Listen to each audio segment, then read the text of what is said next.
Hey everyone, so time for another big update vlog, and well, things are actually going really awesome this time, which is great. I just got some fantastic news that I think is going to be just brilliant all around, so going to kick it off with that, but then I have got some other bits of content to talk about, and I'm doing this video right before I record a video that I'm actually really hyped to make, which is the history of secrets and mysteries in World of Warcraft. I think it's going to be a pretty damn nifty video because the history of secrets and all that stuff in WoW is really quite interesting, and it also plots kind of like a lot of the gameplay aesthetics of the game and how WoW changed from being this sort of unexplored, uncharted world that no one really knew much about to sort of changing as time went on, and how Blizzard are trying to reintroduce that sense of mystery. So that's the thing I'm doing immediately after I record this, but here's the good news.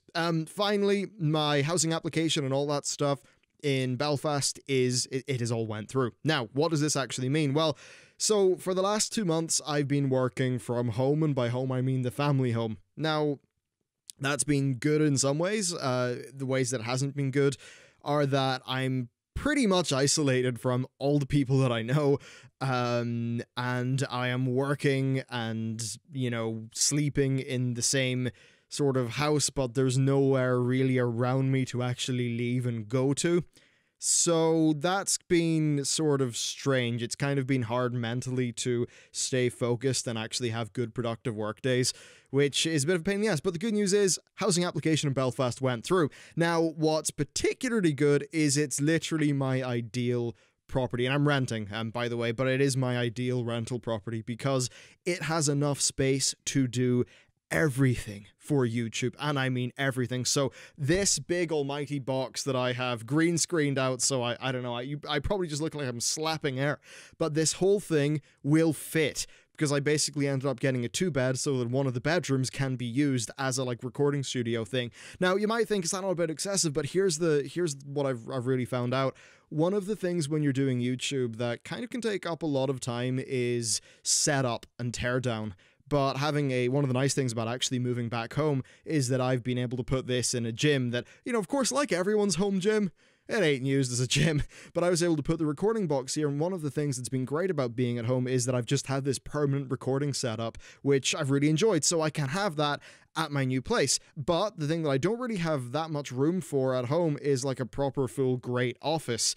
I can now have that in Belfast as well as having a full voice recording studio. What's even better is that it's like up in this tiny little mezzanine thing, so it gets some natural sunlight, which will be very good for productivity and all that jazz. And that brings me on to another really cool thing. It should give me enough space to have a dedicated streaming setup. And that's pretty much going to be enabled by the fact that, because I've got like one powerful computer, and I've got another one which is kind of like my old rig from, it's weird, it's like the CPU and stuff like that of an old rig from before I did YouTube. But like it's got a slightly newer GPU in it, but basically it can run World of Warcraft just fine. But what I can't stream from it though, but what I can do is have that go into a capture card and then go into my main PC. So with that, I will be able to have a dedicated streaming setup. Now, this is not me doing one of those stupid announcements that I did last year where I said, hey, I'm going to stream 2 nights a week or 3 nights a week. It's going to be great. It's going to be a big, super produced, amazing stream. No, I don't really want to do that. And if I was to model what I want to do in a stream off anyone, it's probably like Nobble or Preach, where they're really chilled out streams where I think Nobble, or at least in my head, he does them weekly. I have not really been onto Twitch at all in a long time. But yeah, I just sort of want to do like a weekly sort of thing, and one of the reasons why is like there's Mythic Plus and there's all this content that I'm really hungry to do, and running through it with a bunch of people from the stream I think would be really fun. And it also does mean that whenever some big news topics come out, I can sort of just casually chat about them when I'm on the stream as well. It's also, I think, good to do a little bit on Twitch now that who the hell knows what's going on with YouTube. That's actually been legitimately a bit scary. I mean, with the way my channel's set up, if I got broad demonetized, I don't know what I would do, because yeah, that would be quite catastrophic. But like, that's happened to Preach, that's happened to Nixium, and I think it's like it's especially tragic in Nixium's case, in my opinion, because he does these machinima videos, and you know, those machinima videos, like seriously, those guys could be putting in like 80 hours or something like that into a video that's maybe 5 minutes long or 6 minutes long. Okay, Nixium does do some longer ones, but like it's all this work going into one video and it gets demonetized, which I think's really tragic. You know, like at least with some of the other channels, like it's less of an all the eggs in one basket thing. But like Nixium's bread and butter is the machinimas, so I think it's really just fucking shit that his channel's been affected by demonetization, because he absolutely doesn't deserve it, and his work doesn't deserve to have that wave of bullshit just applied to it. So yeah, I think doing a little bit of stuff on you know, on Twitch would be good, but also I kind of, one thing that I don't really like that I've ended up doing is that I don't have like as much of a connection with my audience, because I interact with, like, chat on Twitter, but past that I don't do that much, and I think Twitch would be a really good way of doing that. So yeah, basically having dedicated setup in the new house is going to mean I will have this like benefits of full awesome recording studio. I will also be able to have like a dedicated sort of Twitch space where I can properly set up a camera and do all that nice stuff. And also, I'm actually in a city where I know people, which is going to be great for my sanity. It's one of those things, you gotta have your mind sort of screwed on right before you can make any good work, and I think that will actually really help. Especially like living near coffee shops, so you can just get out of the house and write, and I'm near the office for the game dev stuff as well, so that should all be quite nice. So that's the big thing that should be happening within the next 2 weeks. I also want to talk a little bit about Patreon content. So one sort of mini series that I'm planning on doing, which is in my head going to be like a better produced version of those quick iPhone vlogs that I did when I was showing you how I sort of constructed this like this whole setup that's around me. I think I'm going to call it Tools of the Trade. It's just going to be on the Patreon feed, and there are some just like little workflow tips, things like that, that I think are really helpful. So I sort of want to do that, and in a way, if I was to ever do a second channel, it would probably be me taking some of the ideas that I would cover in this little Patreon feed experiment and blowing them out into their own videos. And that's a second channel I do for a hobby sake, because like stuff like productivity, putting a dark mode into Windows or into Microsoft Word so that your eyes aren't burnt out. I'm extremely boring. I'm into dark modes on Microsoft Word and like mechanical keyboards. Doesn't get more exciting than that. Another thing that is in my head that I would like to do is, right, basically sometimes there's just like industry stuff happens.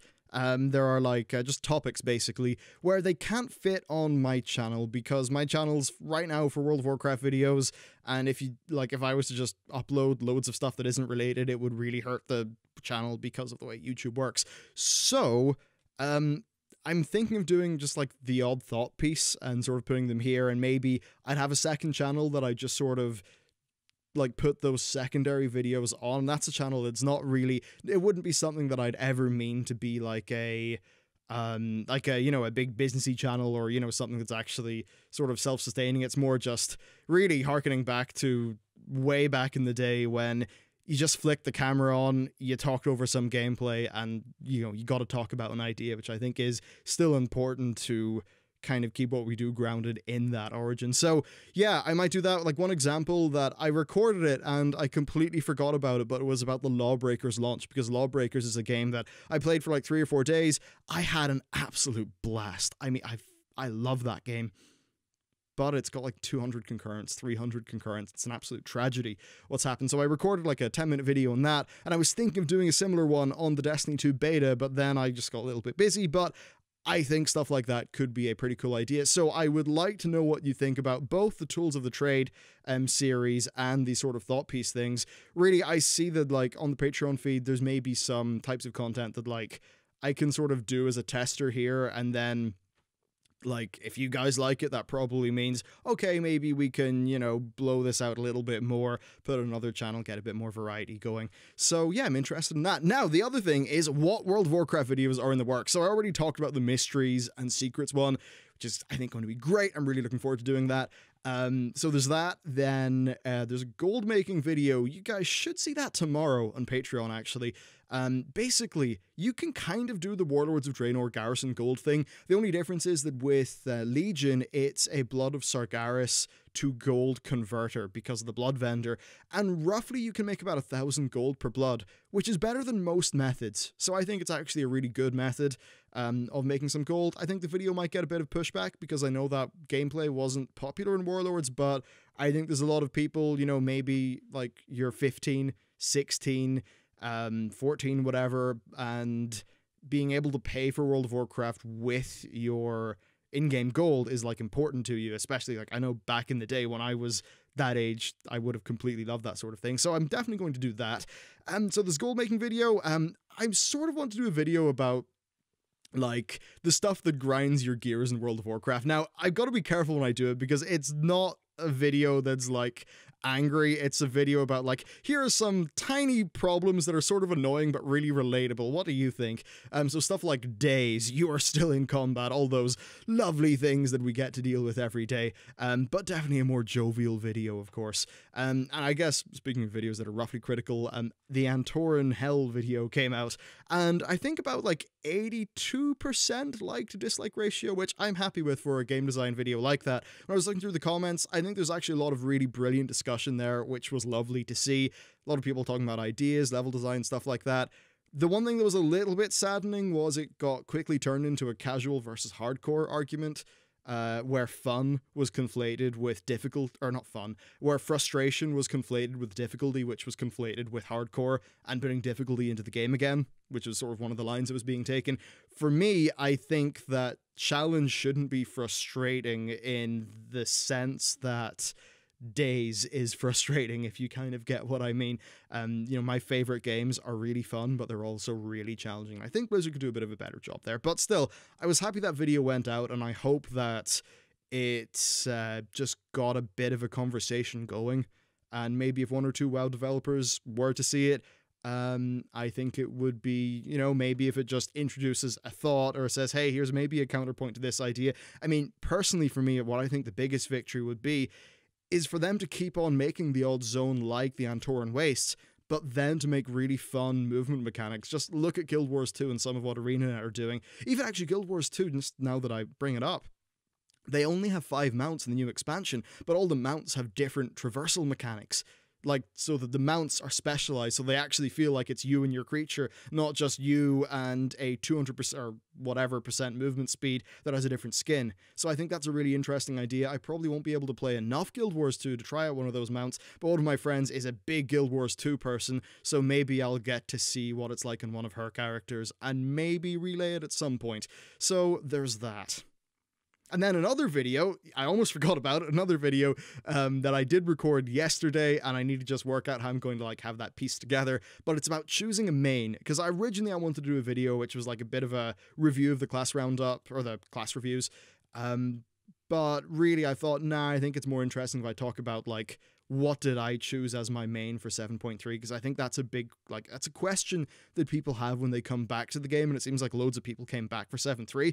Admittedly, I've definitely missed the boat in the timing of that one, but I think a video talking about the process that I went through to work out what my main character would be, I think that would be an interesting video, for some people anyway. And by the way, Monk is what I ended up coming up with. And it's funny about the Monk, because it's the least popular class in the game, and of my class review videos, the Monk has done the worst. Of Preach's legacy videos, I'm pretty sure the Monk one did the worst. Maybe Monk or PvP. Did he do a PvP one? I don't know, but there's this thing where, and like I've heard him talk about it too, and it's definitely something that I agree with, where I think the Monk is a beautifully designed class, and it's really sad that so few people sort of end up experiencing it at max level. So yeah, that's roughly what I'm working on at the minute. I do have more of a sort of a set of videos that I want to do. One idea that I have, actually I have 2 ideas.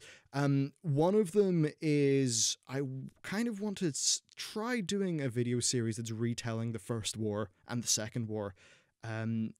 Stuff that I really like outside of gaming YouTube is the Great War, one of my favorite channels, Historia Civilis, another brilliant one. A lot of those like historical channels, and I'd sort of love to take the First War and Second War and all the things that led up to them and approach those topics in a sort of a different style. Like less of a lore video and more of a like, here's a cool geopolitical situation that Blizzard created. Let's go through how that played out. I think that could be quite cool. Another one that I'd really like to do is, so in this secrets video, I talk about things like Grand Cleric or Cleric Salem's Chest, and I talk about the Ashbringer myth. And I'd actually like to do sort of videos that are really on each of those and are almost documentary in style. So like really going through the details, through all the posts, assembling it into like the story that happened and sort of telling that. And yeah, just really kind of bringing back this memory and sort of bringing it to life a little bit, maybe even doing some little soft machinima recreation scenes, something like that. So let me know what you think about those. That's really the contents of my brain right now. So yeah, any comments and stuff like that would be great. As always, your help makes all the difference. You guys are the best. Thank you. So yeah, can't wait to hear from you. Thanks for watching, and I'll see you next time.